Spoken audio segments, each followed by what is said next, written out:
Just waiting for that. I think we've all got a little bit of slow internet in rural Vermont this morning. Okay, great. And so as I mentioned, you can see our names up here. There are 2 full-time staff for the Working Lands Enterprise Initiative. I'm in the program support role, and we have a new program lead that will be starting on Monday.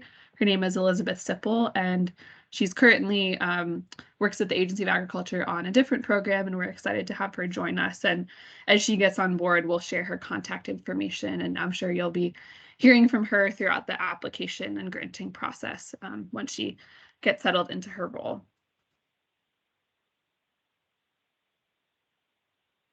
Yeah, so welcome everyone. Just for a couple housekeeping pieces for today.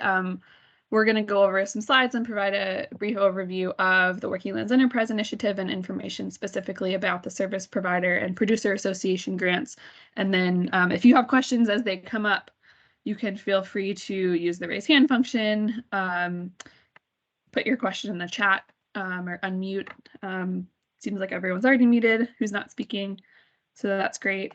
Feel free to use the chat function as well, and thank you for joining us today.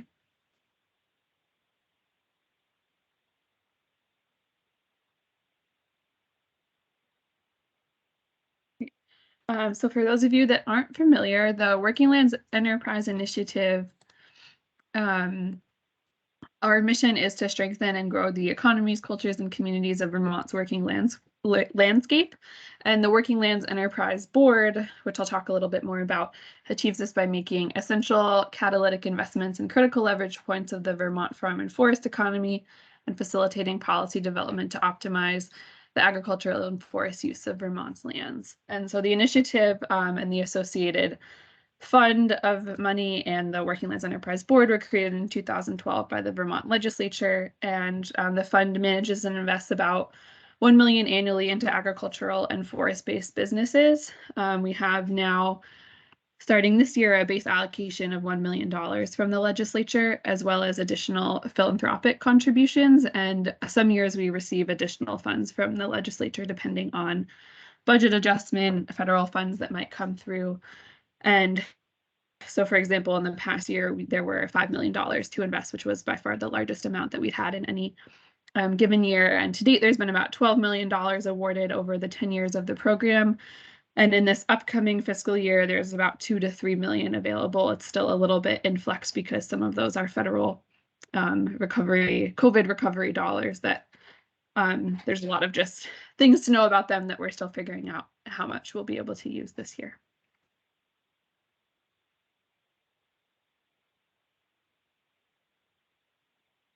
And so to give you a sense of who is involved, any farm and food and forest businesses are who the program aims to serve, and also who primarily make up the Working Lands Enterprise Board. The board is 20 seats from across all different sectors of the farm and food and forest industries in Vermont. And the program is administered jointly by 3 state agencies. Primarily, it's housed within Agriculture, Food, and Markets, which is where Diana and I sit, but we have support from the Agency of Commerce and Community Development and the Department of Forest, Parks, and Recreation. So it's a joint effort between those 3 agencies. We also have great support and involvement from the Vermont Agriculture Assistance Corporation, the Vermont Sustainable Jobs Fund, and the Vermont Housing and Conservation Board. And when you apply for a Working Lands grant or contract, those applications are reviewed and awarded through a competitive review process, which is guided by industry, nonprofit, and government stakeholders across all of the farm, food, and forest business sectors. They review the applications and then present a slate of recommendations to the Working Lands Enterprise Board, who then make the final decisions. And the board members, you're welcome to visit our website to read about who they are. The specific seats are part of the statute that established the program, and they're appointed by either the governor, the House, or the Senate. And like I said, represent all different sectors of Vermont's working lands industries.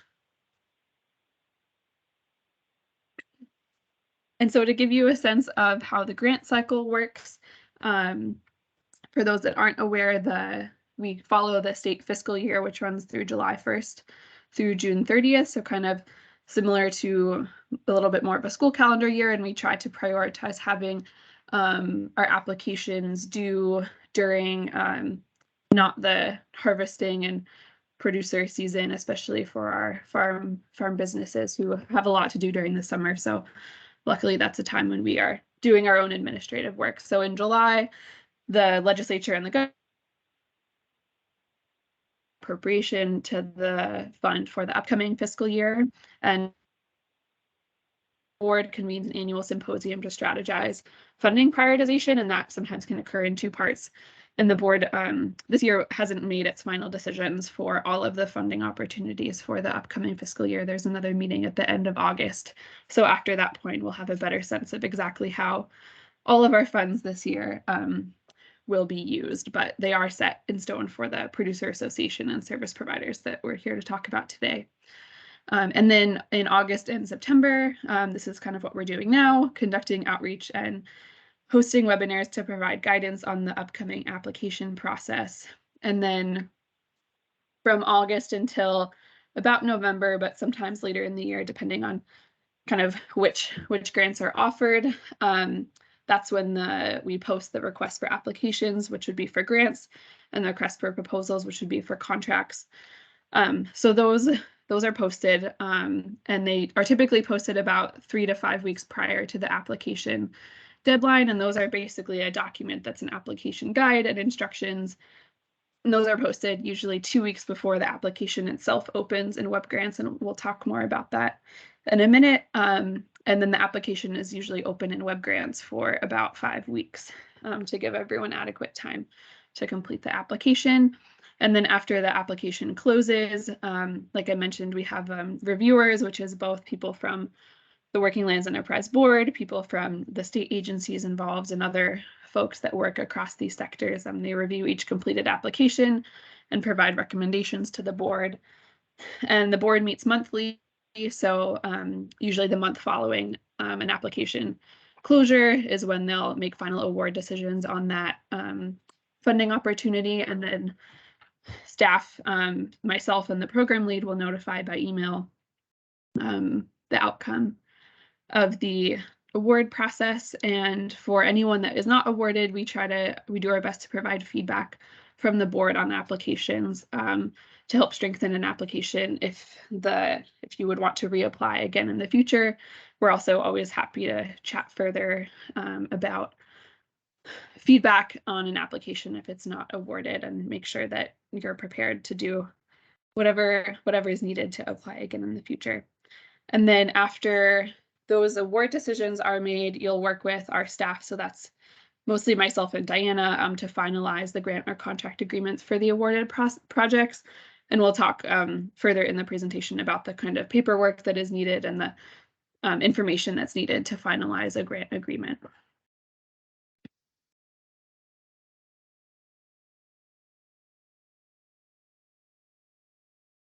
So for this year, which is fiscal year 2023, which, like I said, started July 1st of this year and runs through June 30th of next year, we have funding opportunities that are available, and they're not maybe quite the same as ones that have been offered in past years. Like I said, it depends on the amount of funding that we've had from the legislature and the decisions of the board.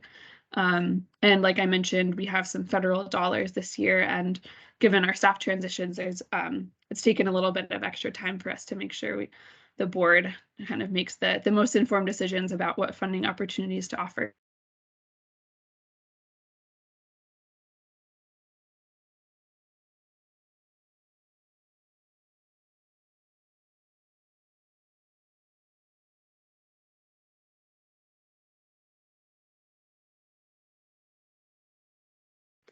And for those grants, those will be opening starting in September and then throughout the fall. So regarding eligibility for grants, again, it's going to vary a little bit depending on the funding opportunity, but regardless of funding opportunity, all enterprises must be based in Vermont and registered with the Secretary of State at the time of application submission. There aren't restrictions on what type of organizational structure is eligible. Often the service provider grants may be nonprofits, but not necessarily that you can still be a business. So any of those structures that are involved in the support of production of agriculture, forest products are eligible. And then applicants must be in compliance with all state regulations, so water quality, taxes, and in good standing with the state of Vermont, both at the time of submission of the application and remaining so during the entire grant period. If you were a previous recipient of a service provider or producer association grant, either in last year or any year prior, you're eligible to reapply for funding during this coming year. We don't have any restrictions on that. But we do ask that if you've received working lands grants in the past, that you, in your application, that you measure and report on results of those previously funded projects to demonstrate how any continued funding would grow or improve the program, so we can understand how it's distinct or how it's building on the past work that was done. And if you're a service provider,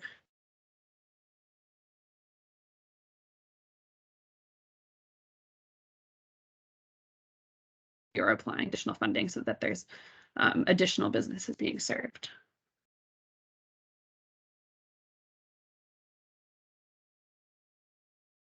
So for the service provider grants, these are grants of between $10,000 and $20,000. And the eligible projects would provide direct technical assistance or indirect services to Vermont-based working lands businesses, and they can be either ongoing or pilot programs. So support to businesses can look really different across different sectors, different types of service providers, but it includes market development, business and financial planning, response to COVID-19, succession planning or transitions to the next generation of business owners, access to capital, manufacturing efficiencies or process flow, business research and development, workforce development, or exploration or expansion of production around addressing gaps in the supply chain.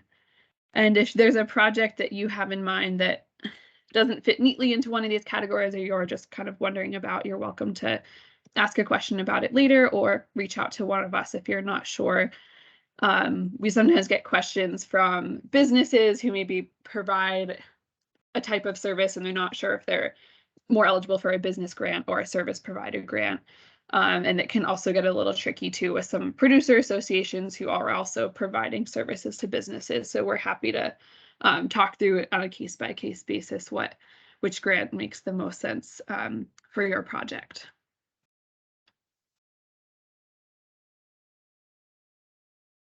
And then the producer association grants are the same amount, so $10,000 to $20,000.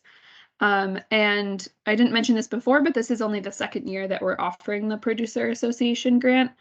The service provider grants have been offered since the beginning of the program for the last 10 years. So this program is relatively new, and certainly there's probably projects and maybe organizations that we haven't thought of. So please feel free to reach out if you're not sure if you fall into this category. But generally, producer association groups are organizations founded and funded by businesses that operate in a specific industry, and they represent and promote Vermont agriculture, food, beverage, forest, or fiber products.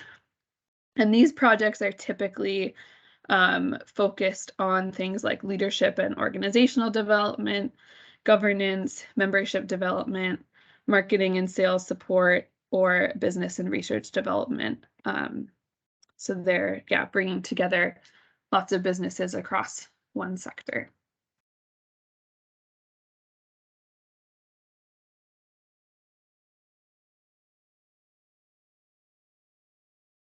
Okay, so I'm going to talk a little bit about the request for applications, and I know some of you probably have some questions, so feel free to put anything in the chat or hang on to your question until we're through some more of this information. So this is a snapshot here on the left of the first couple of pages of a request for applications, or RFA. So the RFAs for both the service provider grant and the producer association development grant have already been posted to the Working Lands website, and we'll have a link to that later on in the presentation. But this is really your guide from start to finish of all of the information that you need to know about the grant itself, the background, the requirements, and how to apply. We do also have a separate web grants technical instructions guide for if you're the person actually submitting the application, and I'll walk you through that process step by step as well. So the primary components of the request for applications are the key dates, the grant cycle, starting from when the RFA is released all the way until the grant project cycle itself begins. Like I said, information about the Working Lands program, which we've covered a little bit today, eligibility requirements and project eligibility. So what constitutes a project that would fall within the parameters of each funding opportunity. Then we also have the full contents of the application. So even though the applications aren't yet open, they'll be open today for you to begin an application online at noon. But anytime up until then, you're welcome to peruse the RFA and see word for word what you will see in the online application. Grant reporting requirements, so just sort of a taste of what the information that you may be asked as a potential grantee throughout the grant period in the interim and the final status reports. And then scoring criteria for each funding opportunity, meaning the questions that reviewers will be answering and scoring to determine the quality of your application.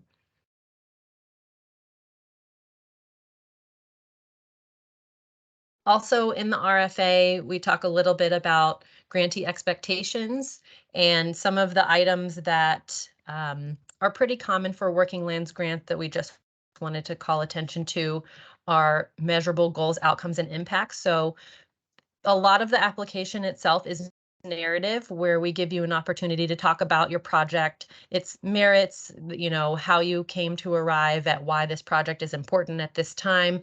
But then we also have a table where we ask you to create specific measurable goals and outcomes. So we're looking for 3 to 5 concrete goals, as well as measurable outcomes where you're assigning metrics to, for example, the number of businesses that you want to engage throughout your project, or the number of support hours that you plan to provide. And we know that projects change over time, and so while you may have to make adjustments throughout the period, it's just a best estimate of the cornerstone items that you're hoping to achieve through your project, as well as how you're going to be able to measure your success. Another thing to note is the matching requirement. So a minimum 100% of matching funds is required. So that means if you're applying for a $10,000 grant, then you are asked to contribute $10,000 on your side as well, and we'll talk about that a little bit later. The matching requirement is something that does not have to be 100% in cash, but typically we look for either a combination of cash and in-kind sources, so volunteer labor and volunteer services, donated goods. There's a lot of other options of how you can make up that 100% of your match. Letters of support and letters of commitment, which are similar. Those are also requirements for both funding opportunities. Excuse me, it's a requirement for the Producer Association grant and highly recommended for the service provider grant. And this is just a way for the reviewers and our team to see how the project has been discussed within your team, supported in the greater community, and helps to kind of supplement your application by hearing from another party. If you're a producer association, your board of directors, business members, other community agencies, if you're a service provider who may be able to demonstrate the need and the value of your project.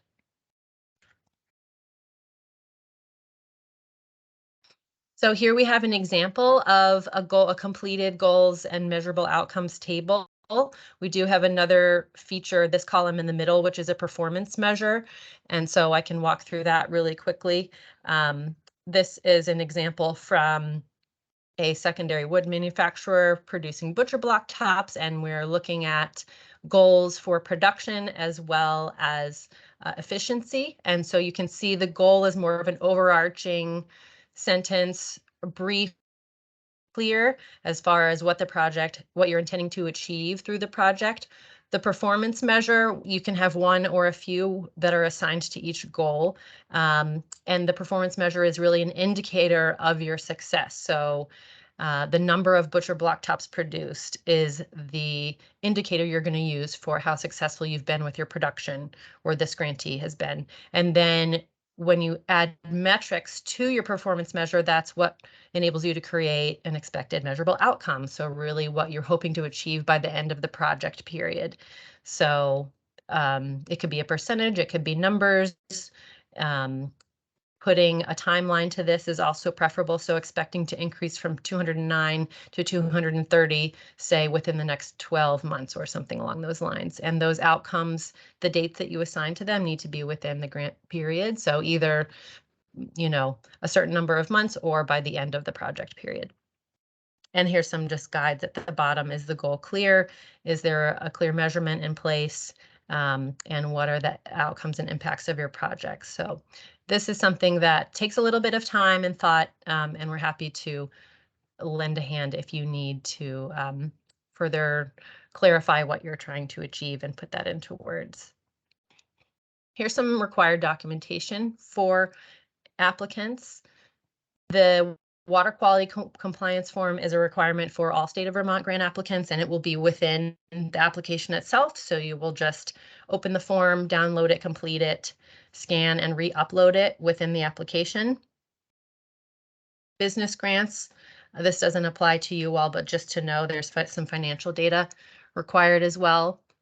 For producer association grants, as we mentioned, we're looking for one letter of support from your governing board, just to justify the need for the project. And then service provider grants, letters of support or letters of commitment. Support meaning sort of a broad expression of support for the project and the need. Commitment meaning if it's a partner organization that you're working with, that organization is certifying in that letter, if the funds are received, this will be our role in the project as a partner. So those are really helpful to reviewers to demonstrate the support for your project. A couple of documents also required if you are selected as a grantee. A W-9 form from the IRS signed within the past 6 months is needed to make sure that your financial information is updated within the state of Vermont financial system.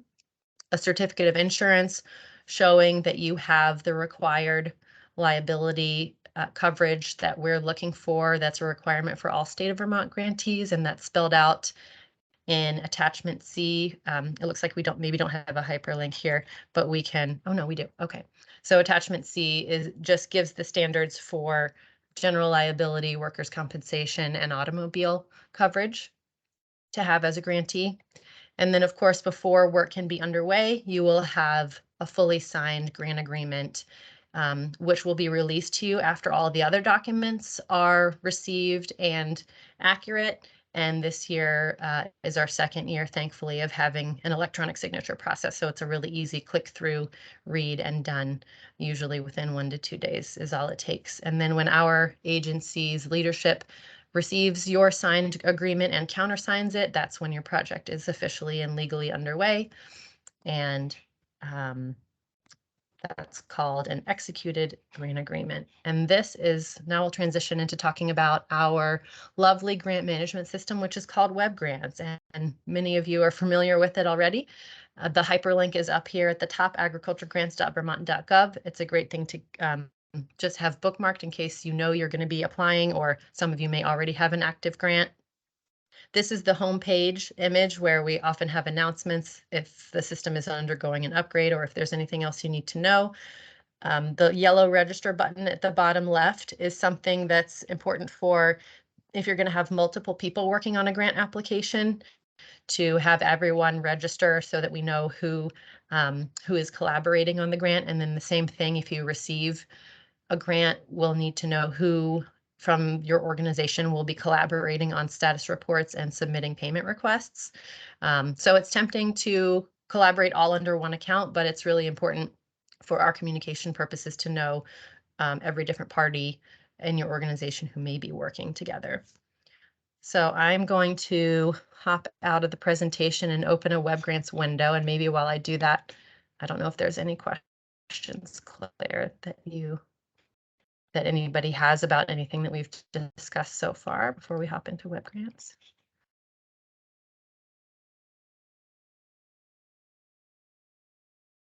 All right, well, I'll keep rolling. So here we are on the web grants homepage. There's an option to reset your password if you happen to forget it. I do recommend resetting your password.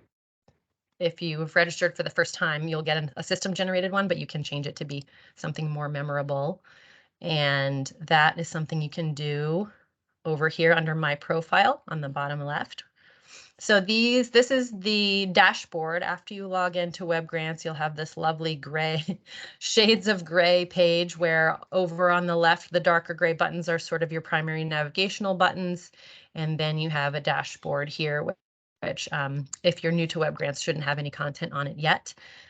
The most important thing if you're just looking to apply is to click on funding opportunities, and that will have a list of open grants that the agency is accepting applications for. And rather than test, these will all say posted and they'll be green. But for the purposes of this presentation, we're going to look at a test application here from the fiscal year 23 service provider grant. So when you click on the name of the funding opportunity, you'll have this landing page here where you have the funding opportunity details, contact information, a few pieces of information related to eligibility and key dates. So this is all a repeat from the request for application, so it shouldn't be anything new. There's also a hyperlink to download the RFA, and I just highly recommend that even before you go into web grants, if you're intending to apply, that you read the full RFA because it's got a lot of important information and some details change from year to year, so it's really helpful. And then we have some helpful links for Working Lands websites and what I mentioned earlier, the web grants guide, how to apply for a grant. I won't open it now, but this hyperlink will take you to a page that literally walks you through step by step of how to complete an application. So that's your first stop if you have any trouble along the way. And then a relatively new page is this application FAQ page. So if you have some stumbling points and it's helpful to kind of read through issues that other people have encountered, that's a great resource, as well as just the homepage for the grant itself. So to begin an application, you can see we've got some tests going already. You'll click this green button, Start New Application, and this will take you to what Web Grants calls the application creation wizard, which is 3 steps. So your first step is to create a title for your application, and then hopefully your name will appear right here as the primary contact already. If you have multiple contacts in your organization and you're the one completing the application, but somebody else will be managing the grant if you receive it, then you can select their name. And then so once those 2 pieces, even though these are red, there's no fields here. So once those 2 pieces are completed, you're going to click Save. And then that information has been saved. The next step is this organization to make sure that you, many folks are registered in web grants and are affiliated with multiple organizations. So just make sure that yours looks accurate here in the organization field and then click Save again.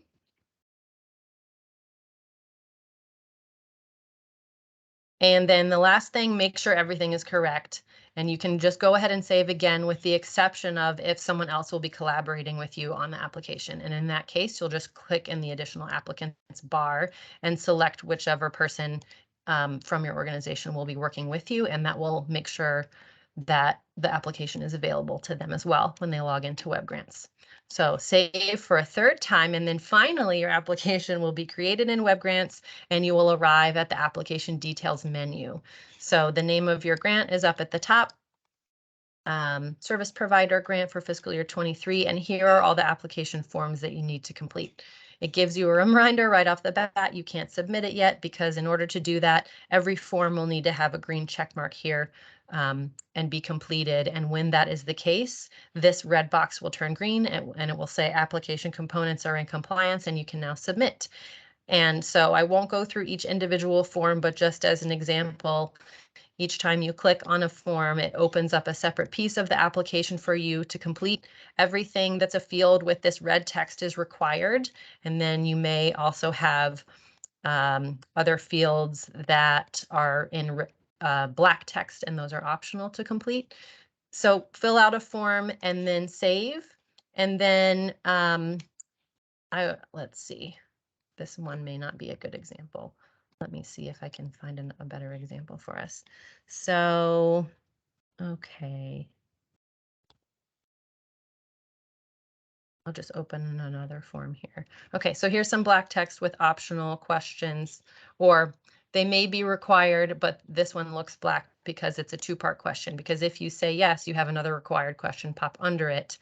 And so you may just see some of that conditional logic in multiple places throughout the application. So just make sure you've answered every question and click save. You can save it partially and come back to your application. We know that this is lengthy, and so we don't expect that anyone can do this in one sitting.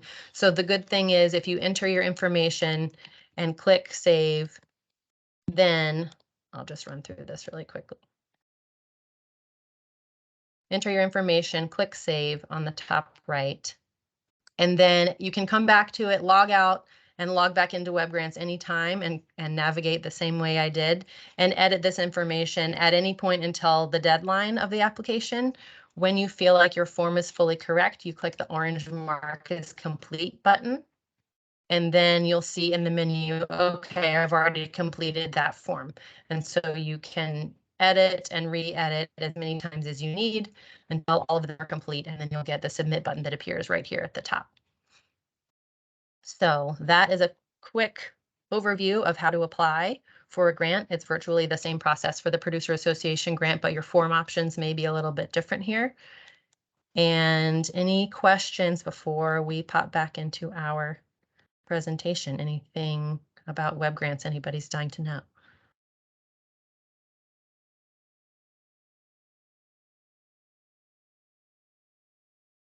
Okay.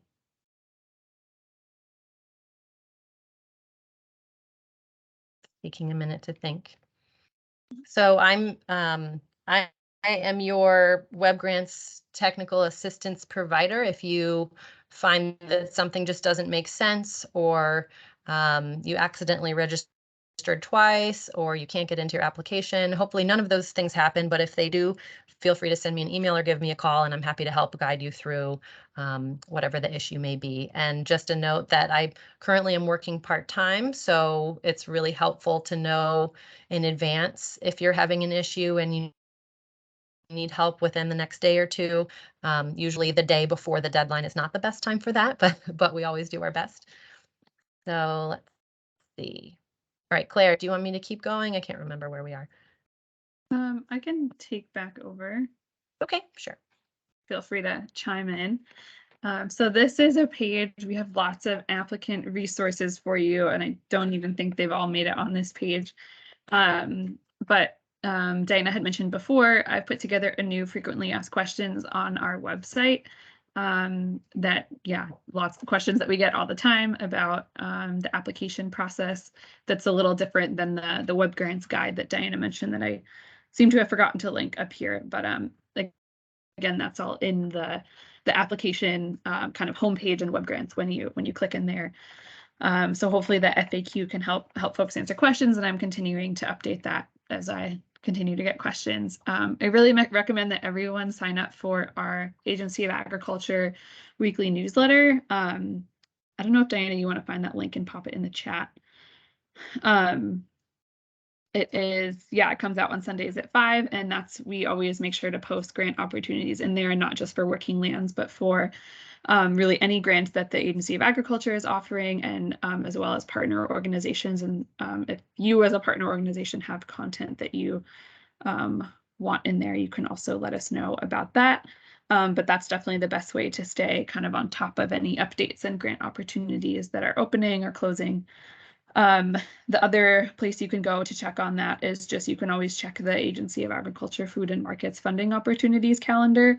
And that would be for agriculture specific grants or from a forestry business. the Department of Forest, Parks, and Recreation also has a grants calendar that I suppose we should probably start linking in here as well. If you are a business and looking for some counseling, maybe for some business planning or help putting together your application, we have a long list of resources on our website that can help you find those. And I believe the agency website as a whole also has a list of lots of business resources that you can look for.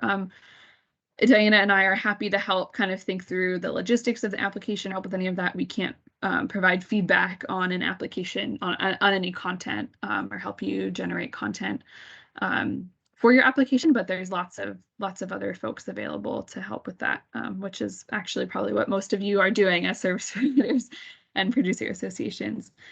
And we also have a tool that we're developing on our website, the Business Development Directory.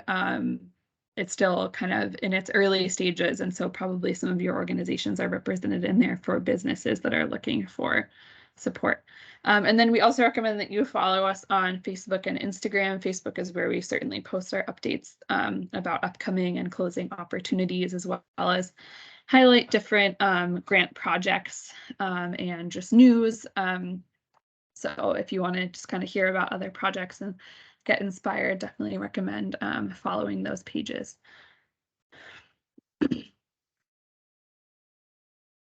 And then the last thing I'll mention on that one, I realized that I forgot to put up there, is AgriView, which is the Agency of Agriculture monthly newspaper. And that is free for any agriculture business in the state to receive in print, and also anyone can sign up to receive it via email, and that comes out at the beginning of every month. And that also has a calendar of grant opportunities that are coming up soon. And I also write an article most months that feature a working lands grantee. So just some general tips for assembling a successful application.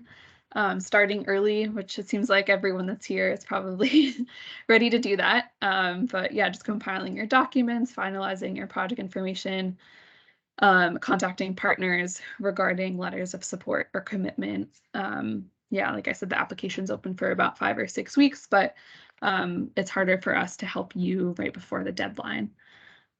If you have multiple partners or just people working on the project, which most of you will, and we recommend just setting up a stakeholder meeting to just identify the roles on the project and then the application and making sure everyone's on the same page. Registering in web grants as soon as possible. Some of you are probably already registered in there. And so each person will register separately, and then you'll be able to get tagged to your organization. And as Diana showed, once you're registered and attached to your organization, whoever creates the application can also add multiple people to the application, so multiple folks can work on it at a time. Also, as Diana mentioned, reading the full request for applications, which is really just a big application guide and contains all of the application questions, and that's already been posted on the website. Printing it out can be handy to take notes in it, and just getting familiar with what the application consists of. And then from the more technical side, reading the Web Grants application guide before beginning an application, so you can just be familiar with the interface. It is a bit tricky and a bit clunky to use sometimes, so I appreciate everyone's patience with that. And on that note, if it's easier to be drafting your responses to the grant in a separate document and then copying them into Web Grants, that can certainly be easier for some folks, just keeping in mind that some of the questions have character limits, which I know can be super annoying, but it's just something we have to do in Web Grants. And hopefully it can give you a general idea of, how much information is needed for a question, whether it should just be a short sentence question or if it's maybe a little bit longer, but none of them are too lengthy. We're not, no college essays for these applications. And then we're happy to, if you want to have a one-on-one call with me or with our new program lead when she gets on board, please feel free to reach out to us for any questions about whether, if you're not sure if you're eligible or just like want to understand whether your project like falls in line with this grant opportunity. We're happy to talk through that or talk through more about what the process is like. And then Diana is always happy to set up one-on-one calls if you're having trouble with web grants or just like need some support. She can do a screen share call with you to walk through the more technical aspects of the application process. And so our information is there on the slide. One quick thing, if you are going to be drafting your responses in a Word document and then posting them all in web grants, which might be the faster method, character counts do include spaces. So the questions are usually somewhere between 1,000 and 2,000 character limit. And so if you're doing that, just make sure you're including spaces for your count.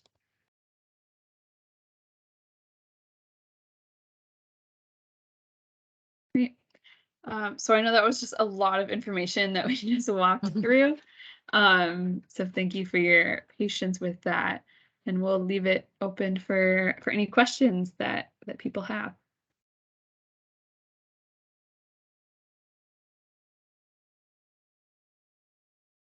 I'll jump in first. Yeah, thanks for putting this together, putting this on. This is really helpful. So I'm understanding that this is for folks who have registered businesses and who are basically running an ongoing operation. Is there something similar out there for people that are really like at the bare bones of a project, say, who just acquired land and they're coming up with a plan and they have a few options, but they want guidance on sort of what to do at the outset? Is there anything similar out there anyone knows? Are you asking about like for specifically for financial assistance or for more like business advising? Sort of like a general advice, project planning, all the above. Like if someone has kind of a parcel of land and that's where they're at, you know, what might their first step be? Yeah, that's a great question and one that we definitely get a lot from really new businesses. I'll put a link in here. Diana, I think, was probably also going to put a link. We would certainly recommend reaching out to like a viability partner, a service provider. The Intervale has a new farmer project. The Vermont Housing and Conservation Board has the Vermont the Farm and Forest Viability Program, and those are all either low cost or no cost. For new businesses, UVM has the New Farmer Project. Oops. So there are a lot of resources around the state. NOFA, the Northeast Organic Farming Association, as well. And then there are, I think, probably some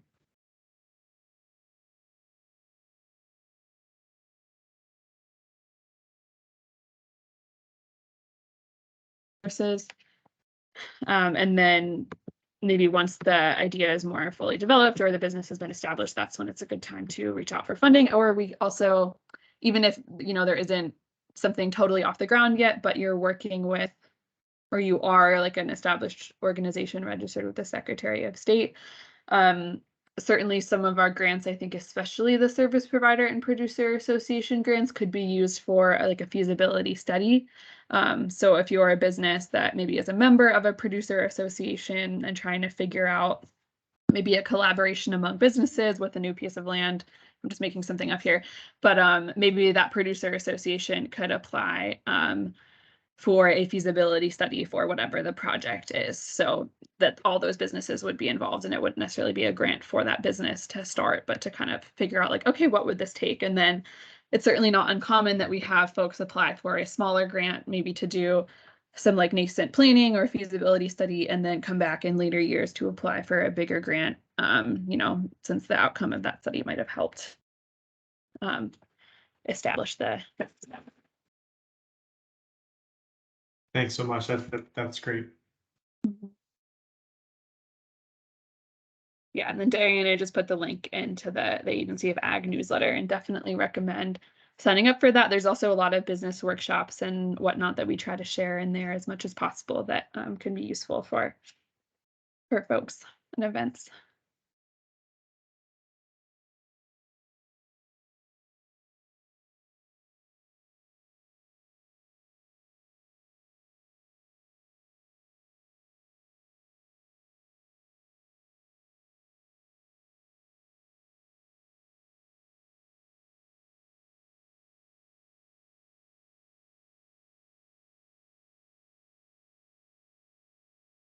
What other questions can we answer for anyone?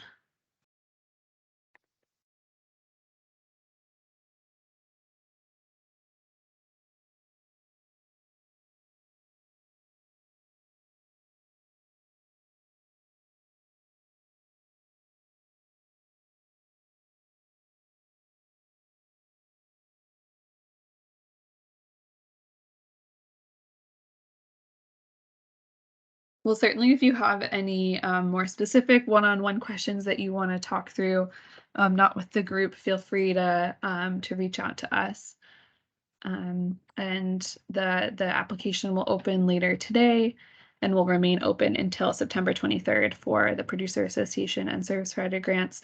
And one note that I think we forgot to touch on is that unfortunately we can't accept any late applications. So web grants will close at 11:59 p.m. on the day that they're due. So please plan accordingly as best you can to make sure that you can get those in on time. And it won't let you, as Diana should, it won't let you submit an incomplete application. So please do reach out well in advance of the deadline if you're having issues with web grants, so we can make sure that no one misses a deadline for technical reasons.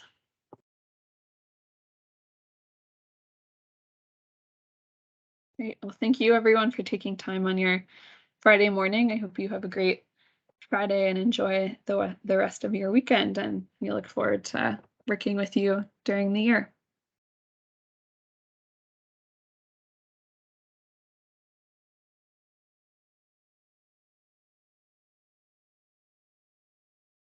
Thanks, everyone.